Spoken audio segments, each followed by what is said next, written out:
खाने के मामले में यह होटल अच्छा नहीं है। बोलने के मामले में वो शर्मीला है।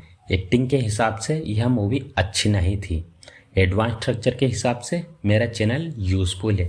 तो गैस इस तरह के सेंटेंसेस जो कि अक्सर हमें हमारी डेली लाइफ में न जाने कितने ही बार इनका यूज़ करना होता है, जिनमें कि हमें बोलना होता है के मामले में या फिर के हिसाब से।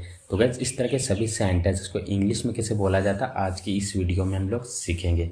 तो इस तरह के सभी सेंटेंसेस को इंग्लिश में बोलने के लिए हम एक फ्रेज यूज़ करते हैं, वो है इन टर्म्स ऑफ, जिसका हिंदी मीनिंग होता है के मामले में या फिर के हिसाब से। तो आइए आप कुछ एग्जाम्पल्स लेते हैं ताकि इसे और बेटर तरीके से सीख सके। उससे पहले इसका कंप्लीट रूल जान लेते हैं। तो सबसे पहले बोला जाता है इन टर्म्स ऑफ, उसके बाद में नाउन या फिर वर्ब में आईएनजी प्लस कंप्लीट सेंटेंस, जो कि किसी भी टेंस में हो सकता है। डिपेंड करता है कि आपको बोलना क्या है। अगर आप चाहें तो सबसे पहले कंप्लीट सेंटेंस लिखोगे, फिर उसके बाद में इन टर्म्स ऑफ, नाउन या फिर वर्ब में आईएनजी। आप किस तरह से बोलते हो, किस तरह से लिखते हो, डिपेंड करता है आप पे। तो आइए आप कुछ एग्जाम्पल्स ले लेते हैं गाइस। खाने के मामले में यह होटल अच्छा नहीं है। In terms of food this hotel is not good. तो गाइस यहाँ पे कहना चाह रहा है कि खाने के मामले में या खाने के हिसाब से, मतलब यहाँ सर्विसेज अच्छी नहीं है। बाकी चीज़ों की बात करें तो सर्विसेज अच्छी है, बस पर्टिकुलर यहाँ पे किस पे फोकस किया जा रहा है, बस खाने के हिसाब से। मतलब वहाँ पे सारी चीज़ें अप टू द मार्क है, बस खाने को छोड़ करके। बोलने के मामले में वो शर्मीला है। In terms of speaking he is shy. In terms of speaking he is shy. Acting के हिसाब से यह मूवी अच्छी नहीं थी। In terms of acting this movie was not good. In terms of acting this movie was not good. Structure के हिसाब से मेरा चैनल यूजफुल है। In terms of advance structure my channel is useful. In terms of advanced structures, my channel is useful. Translation के हिसाब से यह book अच्छी है। In terms of translation, this book is really nice. पैसों के हिसाब से वो गरीब है। In terms of money, he is poor. In terms of money, he is poor. पता नहीं मुझे इसे क्यों लगता है कि वह झूठ बोल रहा है। पता नहीं मुझे ऐसा क्यों लगता है कि दाल में कुछ काला है। पता नहीं मुझे ऐसा क्यों लगता है कि वह अब नहीं आएगी। तो गैस इस तरह के सेंटेंसेस जो कि अक्सर हमें हमारी डेली लाइफ में कभी न कभी ज़रूर बोलने होते हैं। आई एम श्योर आप लोगों ने भी इस तरह के सेंटेंसेस ज़रूर बोला होगा अपनी डेली लाइफ में। सो डोंट वरी गैस, आज की इस वीडियो में हम लोग सीखने वाले हैं कि इस तरह के सभी सेंटेंसेस को इंग्लिश में कैसे बोला जाता है। तो गैस इस तरह के सभी सेंटेंसेस को इंग्लिश में बोलने के लिए जिस स्ट्रक्चर का यूज़ किया जाता है वो है I don't know why it seems to me that plus complete sentence, जो कि आपका किसी भी टेंस में हो सकता है। ये आपके ऊपर डिपेंड करता है कि आपको बोलना क्या है। तो आइए गाइस कुछ एग्जांपल्स लेते हैं ताकि इसे और बेटर तरीके से सीख सकें। पता नहीं मुझे ऐसा क्यों लगता है कि वह झूठ बोल रहा है। I don't know why it seems to me that he is telling a lie. I don't know why it seems to me that he is telling a lie. पता नहीं मुझे ऐसा क्यों लगता है कि दाल में कुछ काला है।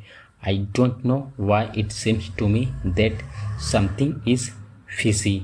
समथिंग इज़ फिशी का मतलब होता है गाइस दाल में कुछ काला होना।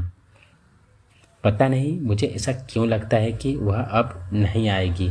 आई don't know why it seems to me that she will not come now. I don't know why it seems to me that she will not come now.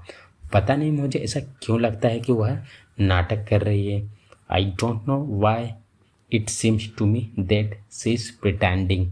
I don't know why it seems to me that she is pretending. पता नहीं मुझे ऐसा क्यों लगता है कि वह घर पर है लेकिन मना कर रहा है। I don't know why it seems to me that he is at home but deny. I don't know why it seems to me that he is at home but deny. पता नहीं मुझे ऐसा क्यों लगता है कि हमारे डिपार्टमेंट की तरफ से मैं तुम्हें धन्यवाद करना चाहूँगा। ये मोबाइल मुझे कंपनी की तरफ से दिया गया। मैं अपनी टीम की ओर से कुछ कहना चाहूँगा। तो गैस इस तरह के सेंटेंसेस जो कि अक्सर हमें हमारी डेली लाइफ में बोलने होते हैं, जिनमें कि हमें बोलना पड़ जाता है की तरफ से या फिर की ओर से। तो इस तरह के सेंटेंसेस को इंग्लिश में बोलने के लिए एक फ्रेज यूज़ किया जाता है, वो है ऑन द बिहाफ ऑफ। इसको हिंदी में बोला जाता है की तरफ से, की ओर से। तो गाइस चलिए आप इसको यूज़ करने का कंप्लीट रूल जान लेते हैं। तो सबसे पहले बोला जाता है सेंटेंस, जो कि किसी भी टेंस में हो सकता है। उसके बाद बोला जाता है ऑन द बिहाफ ऑफ। उसके बाद में ऑब्जेक्ट लाइक, जैसे कि you, me, him, her, them etcetera, या किसी का मतलब किसी कंपनी का भी नाम हो सकता है। तो आइए आप कुछ एग्जांपल्स ले लेते हैं गाइस। हमारे डिपार्टमेंट की तरफ से मैं तुम्हें धन्यवाद करना चाहूँगा। I would like to thank you on the behalf of our department. I would like to thank you on the behalf of department. यह मोबाइल मुझे कंपनी की तरफ से दिया गया है। This mobile has given to me on the behalf of company. This mobile has given to me on the behalf of company. मैं अपने पापा की ओर से यह पैसे दे रहा हूँ। I am giving you this amount on the behalf of my father. I am giving you this amount on the behalf of my father. मैं तुम्हारी ओर से यह लेटर लिख रहा हूँ। I am writing this later on the behalf of you. I am right. बदले में मुझे क्या मिला, बस बुराई। बदले में मुझे क्या दोगे, आजकल अच्छाई के बदले बुराई मिलती है। सच्चा प्यार बदले में कुछ नहीं मांगता। तो गाइस इस तरह के सेंटेंसेस जो कि अक्सर हमें हमारी डेली लाइफ में कभी न कभी जरूर बोलने होते हैं।